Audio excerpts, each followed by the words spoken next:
a lot of persons have said that this is an indictment on the government of South Africa, if true, that they have been persecuting these white farmers. First off, I'm going to ask, what's your position from these kind of stories coming from South Africa? And then, if these white farmers truly are given that repatriation permit and taken back to the U.S., what does that spell for the economy of South Africa that have been getting bans and sanctions from the Donald Trump administration in the U.S.? Well, what Nelson Mandela got for South Africa was political independence. Yes, and that is true. Wow. Okay. I respect him. Understand me? I have a lot of respect for him. Okay. But what he got for South Africans is political independence, sovereignty. Because the economy of South Africa is still in the hands of the Britons and the Indians. Okay. Understand me? So South Africans are still servants in their own country. Understand me?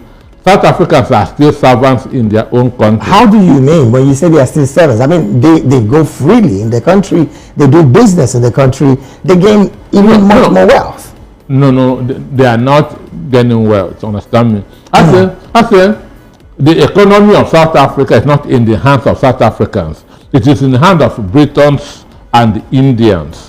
Which is foreigners. Because they are still investing their funding and all in South Africa. Is that it? Because they were the ones controlling the economy when before during the apartheid era.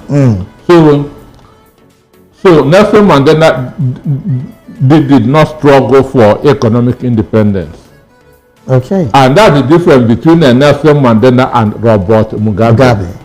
In 1982, that's when Zimbabwe became independent. Yes. Robert Mugabe moved in to also get economic independence by seizing the land of the whites. Understand me? Or the farmers, their lands were seized. So today, Zimbabweans are the ones controlling their economy. Okay. But the difference is in South Africa. But now there's a kind of a wake-up call. We should take what belongs to us.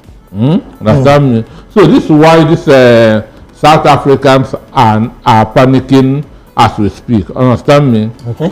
So then, you know,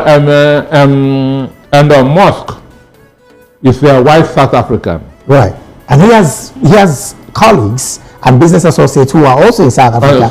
So he has whispered into Donald Trump's ear that his people are not being well treated in South Africa.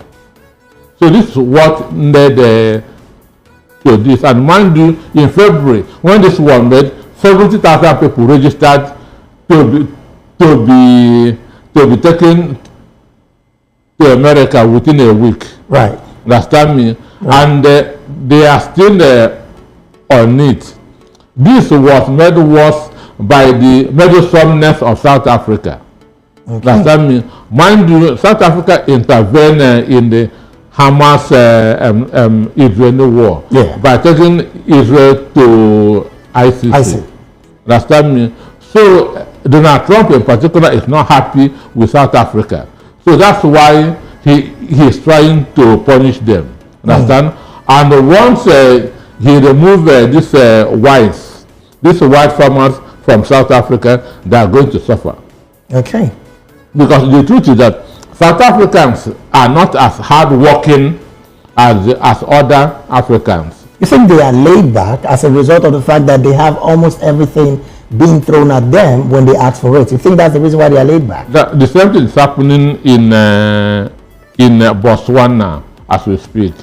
Okay, now you said it's a wake-up call on the part of South Africa, which of course that take over what belongs to them. Yeah. And of course, quite a number of African leaders have said Cyril Ramaphosa's decision to wanting to take back these lands from these white farmers is a laudable one. But then, on the international stage, particularly in the US, it's not going down well with them. It's seen as a persecution. It's not going down well with them. So, as it stands, do you think that South Africans can manage this situation if truly, at the end, they get these farms back, do you think they can handle it themselves at about this time? What I will say is that they cannot manage this. Indians when they take it over. South Africans as a people will not be able to manage these farms. Indians are going to take it over from them. Why do you think South Africans cannot manage this? They are lazy people. Okay. And that's why their women are following Nigerians and other I want to say I beg to differ, but I have a South African friend who is quite hardworking. Maybe one out of. And where is he? In South Africa. Okay. Maybe one out of 1 million. That's unfortunate. Now, Mr. Peter, over 30 applicants have been approved, and as it stands, you mentioned earlier thousands, 7,000 precisely. 70,000. As at March or February, I can't remember now. February. As of February, yes. Over 70,000 applied, and presently over 30 applicants have been approved. Now, it means they've been going through rigorous interview and all. Profile. But Donald Trump has issued an executive order calling the U.S. to resettle Afrikaner refugees, and resettling is another conversation that quite a number of Africans are used to. But as it stands, if these people find their way to the U.S., do you think the economy of South Africa will suffer for it? I said it's going to suffer because they have been the one that have been managing it over the years. So the South Africans who may inherit this may not have the same technology and the same knowledge. So there's going to be a gap. It could be a generation gap. But South Africans, as I said earlier, are not hardworking to take over this. It was like what was happening in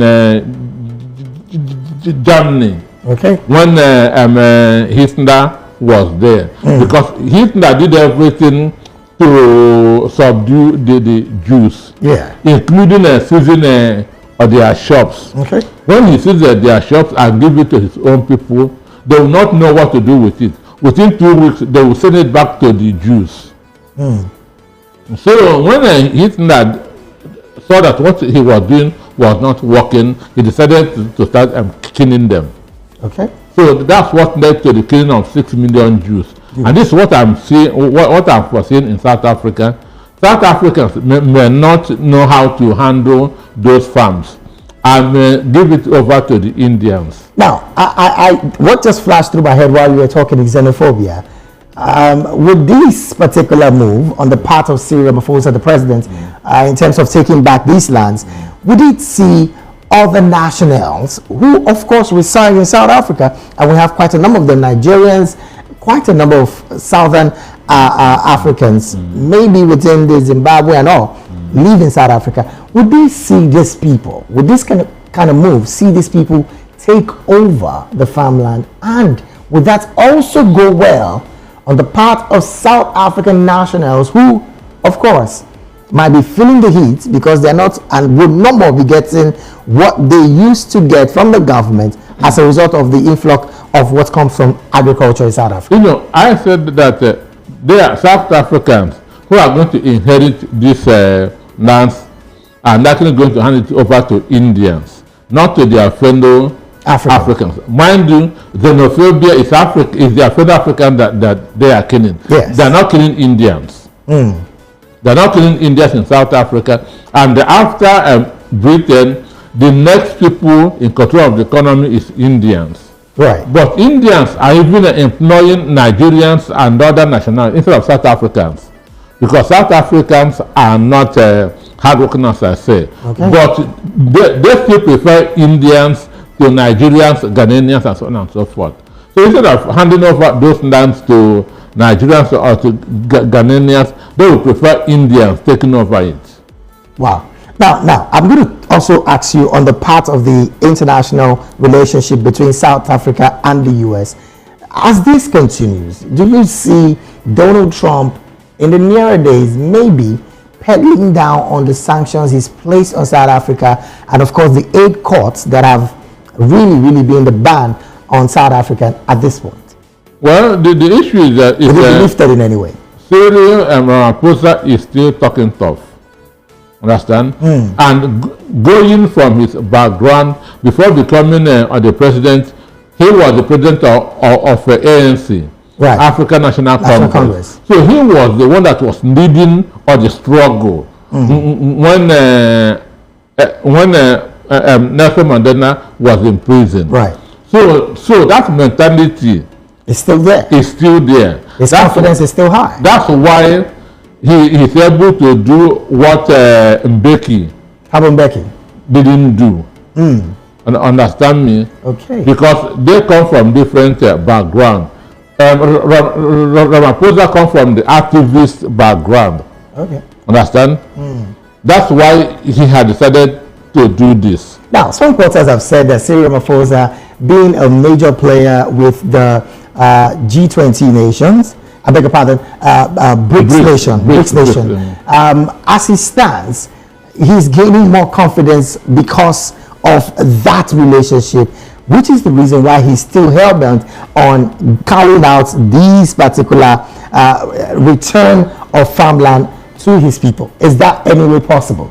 That he's looking from that perspective? I am a student of research. Okay. And I have researched the BRIC nations. Right. Only 33% of the world economy is in the hand of the BRICS. That's big enough, don't you think? 33%. That's big enough, don't you think so? Is it a pass mark? Okay.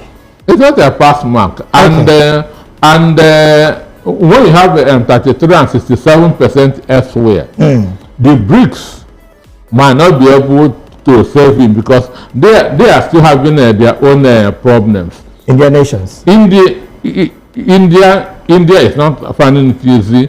China is also not finding it easy. Understand me? Okay. So, and that's one of the reasons why America is hell-bent on frustrating South Africa. Why do you join the BRICS? Understand me? Okay, so this is another part of the conversation. Cyril Ramaphosa, on one part, is trying to claim his land, ancestral land, for his people, and on the other part, join BRICS, which is against the United States interest. So, shouldn't think that Donald Trump would be happy with him? So, going forward, you don't see Donald Trump administration pedaling down on the sanctions that have been placed on South Africa? You don't see it happening? More sanctions will come unless he withdraw his membership from BRICS. Now, if more sanctions come, let me ask you, from an economist point of view, what's the implication of that on the economy of South Africa? And of course, you know, South Africa is not that buoyant in terms of the economy. They have gold. Yes. Understand? They have gold and other natural resources. Right. And I think I have said on this program, there's nothing like a poor country. What you have is a failure in resource management. This is what results in poverty. When you fail to manage the resources in your country, that's why countries are poor, and not that they don't have the resources that will make them rich. Okay. Congo is one of the poorest nations in the world, but in mineral resources they are #1. But it's not being managed well because the scavenging is going on by different interest groups. Okay. So, and the gold in South Africa, what has been sustaining South Africa is mainly farming, and this farming are in the hands of the whites. Understand me? That's why food is very cheap in South Africa, as food is very cheap in the United States. Okay. Americans can complain of most things, but not hunger. That's compared to other countries. But it seems that Ramaphosa has removed his eye from the ball. Okay. Understand me? He's now getting distracted by getting into fights that does not concern him. And when you say he got his eyes off the ball, are you referring to the path of farming, which of course have been a major revenue inflow for them, or are you saying something else that Africans would want to find out about? No, when you say he's taking his eyes off the ball.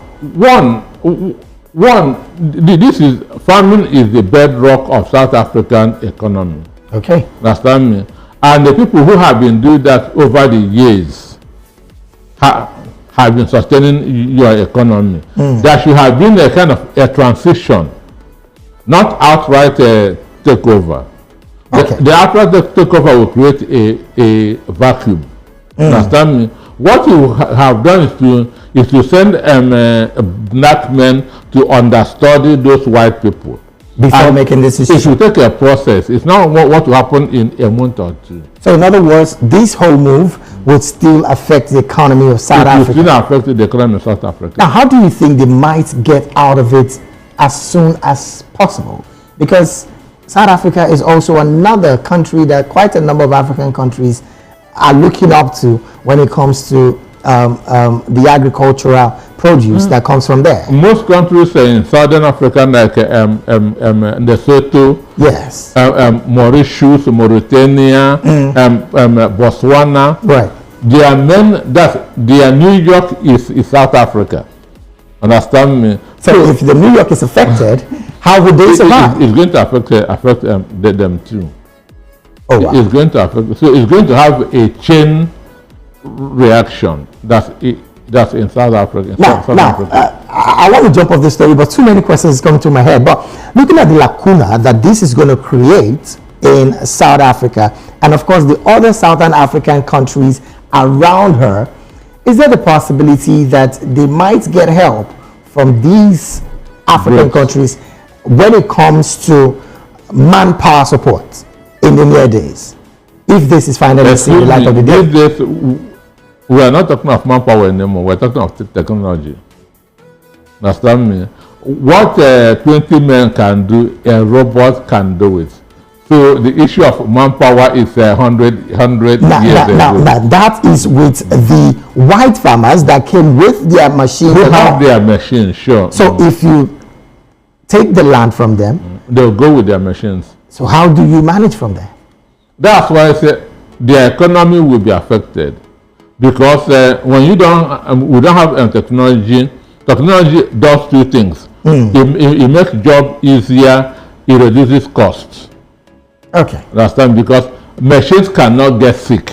But human beings do get sick. Understand me?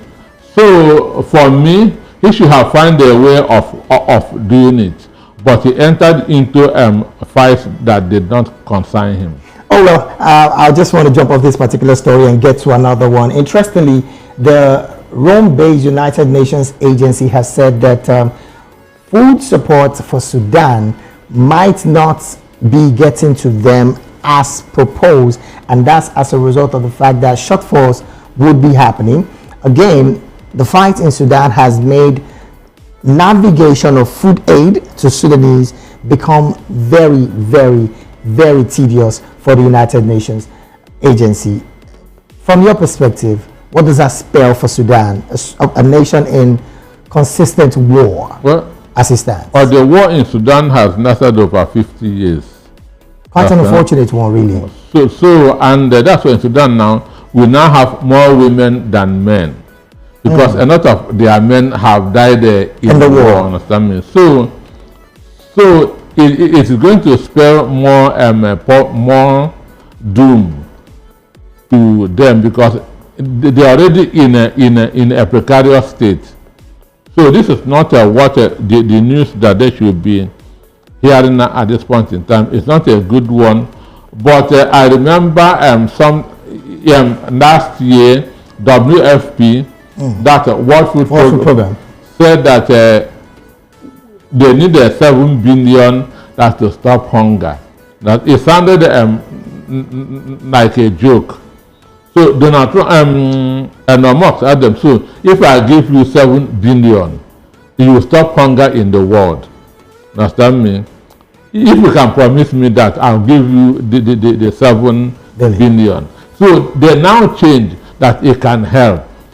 But again, speaking of WFP, they have said they're seeking $698 million to help 7 million people from May to to September this year in Sudan. Mr. Peter, at this point, it's becoming a very critical one for even the World Food Program. What can be done to not only help Sudan as a nation, but also the WFP, who at this point is still trying to navigate giving food aids to some of these war-torn countries? The truth is that a lot of the economists in the world are not doing well. Understand? And most of them are now practicing country first. That's taking care of their own people first. And so, and it's affecting the donations to these agencies. Understand me? Yes. It is affecting donations to WFP, even HIV, and so it's affecting a lot of things. Understand? So for me, or there's a saying that that if you feel pain or understand, you are conscious. But when you feel other person's pain, you are human. Understand me? Yeah. So I want leaders in the world to start feeling or to become human by feeling all the pains of other people and doing something about it. Oh, well, hopefully the other leaders in the world would want to do this. As I let you go in less than 1 minute, Congo, DR, and of course Rwanda are about to sign a peace agreement, and this would happen in Washington, the US. You would recall that the Donald Trump administration and of course the Qatari government have been mediating in this situation, and for once we're seeing some relative developments come from that end.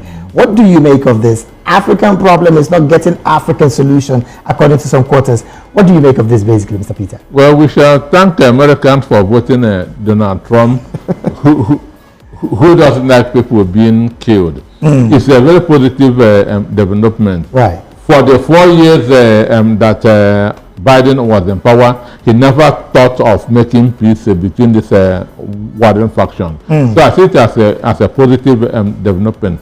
And if it's signed, it's going to help them to recover, because without peace, there will never be development. But then again, some quarters have said that Donald Trump's involvement at this point is also underlined, laced with wanting to get some mineral resources from DR Congo. But the world is about interest, and no country is there for that Christmas.